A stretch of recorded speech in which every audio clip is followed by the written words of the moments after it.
सबसे पहले तो आप इस गाड़ी की देख लीजिए। यहाँ पर एक तरफ आपको टोयोटा का लोगो मिल जाएगा, दूसरी तरफ आपको लॉक और अनलॉक का बटन मिल जाएगा।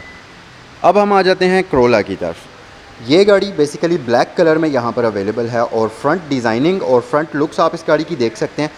एक चीज़ जो सबसे ज़्यादा मुझे इस गाड़ी के अंदर पसंद आई है, इस गाड़ी की जो फ्रंट वाली कम्प्लीटली लाइट्स हैं ये एलईडी के अंदर हैं। यहाँ पर कोई हैलोजन बल्ब वाली लाइट्स का यूज़ नहीं किया गया, जो कि इसकी एक तो लाइट्स को ज़्यादा फ्यूचरिस्टिक भी बनाता है, टेक्नोलॉजी का यूज़ इसमें ज़्यादा किया गया है। दूसरा, इस गाड़ी को किसी न किसी वे में ये चीज़ फ्यूल एफिशिएंट भी बनाती है। इन लाइट्स की विजिबिलिटी बहुत ही अच्छी होती है और इनका अगर आप थ्रो देखें, साथ ही रात के टाइम इनकी जो बीम है उसको देखें तो एक बहुत ही ज़बरदस्त और विजिबल किस्म का रोड के ऊपर आपको ये व्यू प्रोवाइड करती हैं। और क्रिस्टल लाइट्स तो ऑब्वियसली इसमें हैं ही, और अच्छी बात यह कि फ्रंट पर तमाम लाइट्स आपको इसमें एलईडी में दी गई हैं, फिर चाहे वो टर्न इंडिकेटर्स ही क्यों ना हो। अब मिड में आपको क्रोला का बैज मिल जाएगा जो कि बहुत ही खूबसूरत तरीके से ब्लैक और क्रोम के एक्सेंट में डिज़ाइन किया गया है। आप अगर फ्रंट ग्रिल इस गाड़ी की देखें तो यहाँ पर आपको एक हनीकॉम मैश मिलता है जो कि दिखने में तो ब्लैक कलर का है लेकिन ये मैट फिनिश के अंदर आता है और इसकी आउटलाइनिंग जो है वो ग्लॉसी फिनिश में आपको दी गई है। इस गाड़ी का फ्रंट बम्पर जो है ये कम्प्लीटली ब्लैक है, ब्लैक के अलावा कोई भी दूसरा कलर इसके फ्रंट बम्पर के लिए यूज़ नहीं किया गया। इसके अंदर आपको 16 इंचेस के रिम्स फैक्ट्री फिटेड मिलेंगे। आमतौर पर जो क्रोला पाकिस्तान के अंदर आती है उसमें आपको 15 इंचेस के रिम्स दिए जाते हैं और इसके रिम्स की शेप भी बहुत खूबसूरत है। मल्टी स्पोक्स रिम इसमें आपको दिए जाते हैं जो कि ब्लैक और सिल्वर कॉम्बिनेशन में आते हैं। एक और डिफरेंस है, यहाँ पर अगर आप इस गाड़ी के साइड मिरर्स देखें तो ये डोर माउंटेड हैं, जबकि पाकिस्तानी क्रोला के अंदर पिलर्स के ऊपर माउंटेड साइड मिरर्स आते हैं। यहाँ पर भी आपको एलईडी टर्न इंडिकेटर दिया गया है और ऑब्वियसली ये रिट्रैक्टेबल हैं, बॉडी कलर्ड हैं, इलेक्ट्रिकल एडजस्टमेंट के साथ आते हैं। लेकिन ये वाला जो वेरिएंट इसके अंदर भी आपको हीटेड साइड मिरर्स का ऑप्शन नहीं दिया गया और ना ही इस गाड़ी के अंदर आपको ब्लाइंड स्पॉट मॉनिटरिंग का ऑप्शन दिया जाता है। डोर लैचेस के ऊपर आपको रिक्वेस्ट सेंसर का ऑप्शन मिलता है कि अगर आपके पास है, मतलब पॉकेट में है और आप गाड़ी के डोर लैच के ऊपर जैसे ही हाथ डालेंगे तो गाड़ी अनलॉक हो जाएगी, आपको की के ऊपर कोई बटन प्रेस करने की ज़रूरत नहीं है। नीचे अगर आप देखें तो स्पोर्टी लुक देने के लिए गाड़ी की साइड पर ब्लैक एक्सेंट के अंदर आपको एक साइड स्कर्ट मिलती है जो कि खूबसूरत लगती है और गाड़ी को एक अच्छी और डिफरेंट सी लुक देती है। यहाँ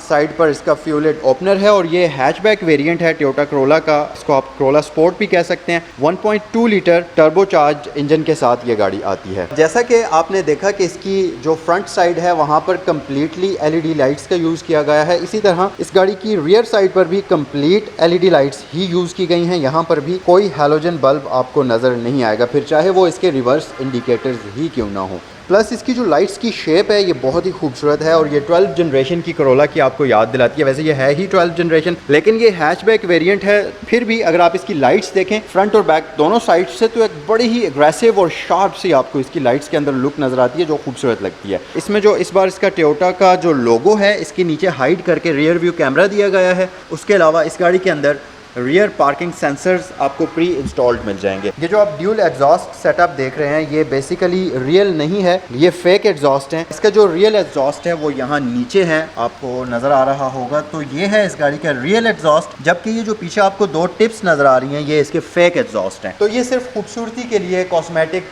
चेंजेस इसमें किए गए हैं जो कि आपको इस वक्त नज़र आ रहे हैं। इसके जो रूफ है उसके ऊपर शार्क फिन एंटीना है, स्पॉयलर प्री इंस्टॉल्ड मिल जाएगा। स्पॉयलर इसका बड़ा ही खूबसूरत सा है और स्पॉयलर की अगर आप देखें डिजाइनिंग है इस गाड़ी की फ्रंट और बैक साइड से तो कंप्लीटली इसकी लाइट्स के साथ कॉम्प्लीमेंट करती है। जैसा कि आप देखें इसकी यहाँ से लाइट्स की शेप, उसके साथ फिर इसके स्पॉयलर की अगर आप शेप देखें तो कुछ इस तरह से, सिमिलरली इसके फ्रंट लाइट्स की शेप, तो कंप्लीट इसकी शेप जो है वो मैच करती है फ्रंट और बैक साइड से। अच्छा, इस गाड़ी की शेप खूबसूरत और एग्रेसिव तो है ही, लेकिन इस गाड़ी की शेप बहुत ही एरोडाइनामिक है। मॉडर्न दौर के लिहाज से इस गाड़ी की शेप को एक्सट्रीम एरोडाइनामिकली डिज़ाइन किया गया है जिसकी वजह से एक तो फ्यूल इकोनॉमी में भी इजाफा होता है, दूसरी चीज़ ये कि गाड़ी बेहतर परफॉर्मेंस आपको देती है, कम पावर जो है उसको कंज्यूम करते हुए। उसके अलावा अगर आप साइड पर आ जाएँ तो आपको यहाँ पर एक बड़ी लाइट सी शोल्डर लाइन नज़र आएगी जो कि इसके पिछले दरवाजे पर विंडो के ऊपर आके मर्ज होती है। फिर इसके डोर लैच के ऊपर से एक शोल्डर लाइन स्टार्ट होती है जो कि बैक की तरफ जाती है और इसकी रियर लाइट्स के अंदर मर्ज हो जाती है जाके। एक बड़ी ही खूबसूरत सी शेप है और बड़ी ही खूबसूरत सी डिज़ाइनिंग आपको इस गाड़ी की मिल जाती है। एक्सटीरियर कम्प्लीटली हमने इस गाड़ी का देखा। अब आ जाएं, गाड़ी के अंदर चलते हैं और इस गाड़ी के इंटीरियर को एक्सप्लोर करते हैं और एक एक चीज़ वन बाय वन करके देखते हैं और चेक करते हैं कि इस गाड़ी के इंटीरियर में क्या क्या फ़ीचर्स हैं। अच्छा, एक बात आपको मैं बताता चलूं, अगर हम सस्पेंशंस वगैरह को देखें तो इसमें ज़्यादा डिफरेंस नहीं है। फ्रंट पर वही आपको मैकफर्सन स्टड्स मिल जाएंगे, जबकि बैक पर इस गाड़ी के अंदर टोरियन बीम सस्पेंशंस दिए गए हैं। दोनों साइड्स पर, फ्रंट और बैक पर, आपको डिस्क ब्रेक्स का ऑप्शन मिल जाता है। आ जाएँ, गाड़ी के अंदर चलते हैं और आपको इस गाड़ी का इंटीरियर दिखाते हैं।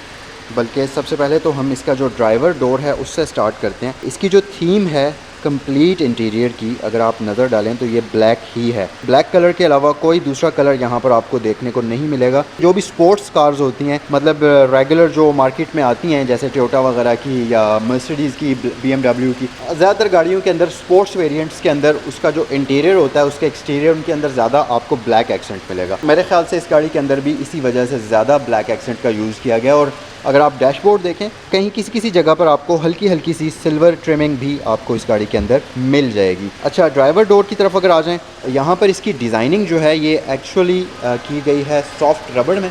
ऊपर सॉफ्ट रबड़ है, यहाँ पर इसके जो पैनल्स हैं इनके ऊपर लेदर का यूज़ लाइट सा किया गया है। उसके अलावा यहाँ पर ये सारा हार्ड प्लास्टिक यूज़ किया गया है। बाकी वही बेसिक फीचर्स हैं, जैसा कि आपको कम्प्लीटली इसके जो विंडोज़ के कंट्रोल्स हैं वो मिल जाएंगे।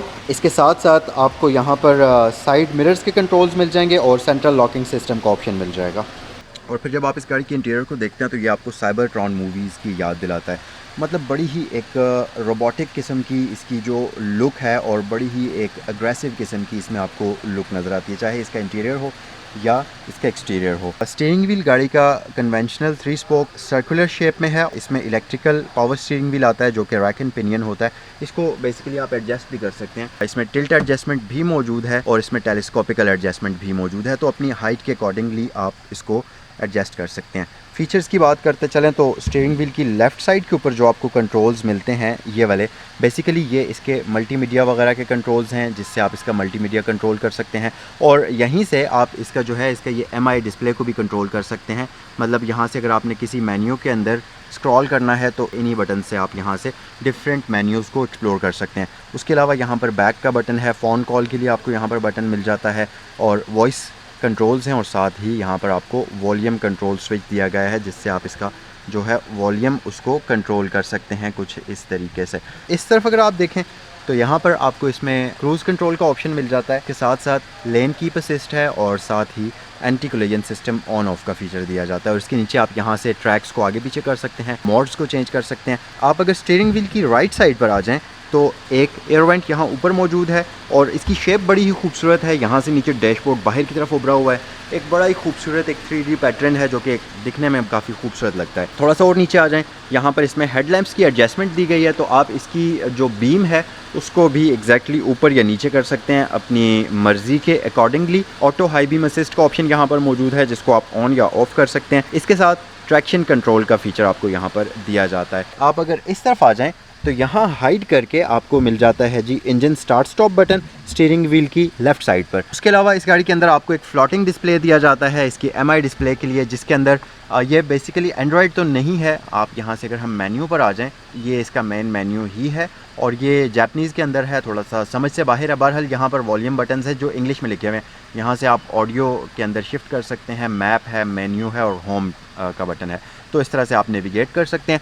यहाँ पर हेडलाइट स्विच आपको दिया गया है, इसको आप यहाँ से ऑन ऑफ कर सकते हैं। इस गाड़ी के अंदर dual zone digital climate control आता है, जबकि जो पाकिस्तानी वेरिएंट है उसके अंदर आपको single zone digital climate control दिया गया है। तो ये भी एक डिफरेंस है। जो इसका क्लाइमेट कंट्रोल यूनिट है, टेम्परेचर कंट्रोल यूनिट जो इसका है, की लुक बड़ी खूबसूरत है और ये कंप्लीट डिज़ाइन अगर आप देखें तो एक बड़ा ही खूबसूरत सा डिज़ाइन है। उसके अलावा आप थोड़ा सा नीचे आ जाएं तो इस गाड़ी के अंदर आपको CVT ऑटोमेटिक ट्रांसमिशन मिल जाएगी। बेसिकली इसको आप ऑटोमेटिकली भी ड्राइव कर सकते हैं और इस तरफ करके आप इसको मैन्युअली भी ड्राइव कर सकते हैं। यहाँ से तो आप इसको कंट्रोल कर ही सकते हैं इसके गियर शिफ्टर से। इस गाड़ी का जो स्टीयरिंग व्हील है इसके ऊपर आपको पैडल शिफ्टर्स भी दिए गए हैं, तो इनकी मदद से भी आप इसके गियर्स की शिफ्टिंग कर सकते हैं, अपवर्ड और डाउनवर्ड इसको शिफ्ट कर सकते हैं। उसके अलावा एक और फीचर है कि इस गाड़ी के अंदर आपको जो पार्किंग ब्रेकअप दी गई है वो इलेक्ट्रिकल है, जबकि जो पाकिस्तानी वेरिएंट आता है उसमें आपको वही मैनुअल हैंड ब्रेक दी जाती है। और साथ ही इस गाड़ी के अंदर आपको ब्रेक होल्ड का फीचर भी मिल जाता है। पार्किंग ब्रेक के साथ ब्रेक होल्ड मौजूद है। यहाँ 2 अदद कप होल्डर्स मौजूद हैं। ये था इस गाड़ी का कंप्लीट डैशबोर्ड। अब हम आ जाते हैं इंस्ट्रूमेंट क्लस्टर की तरफ। इसके इंस्ट्रूमेंट क्लस्टर में सबसे दरमियान में जो आपको डायल नजर आ रहा होगा, ये बेसिकली इसका स्पीड मीटर है। 180 किलोमीटर तक स्पीड लिमिट की गई है और लेफ्ट साइड पर आपको इसमें इंजन रेव काउंटर मिल जाएगा और आप इसको 8000 तक रेव कर सकते हैं, जबकि 6000 से इसकी रेड लाइनिंग स्टार्ट होती है,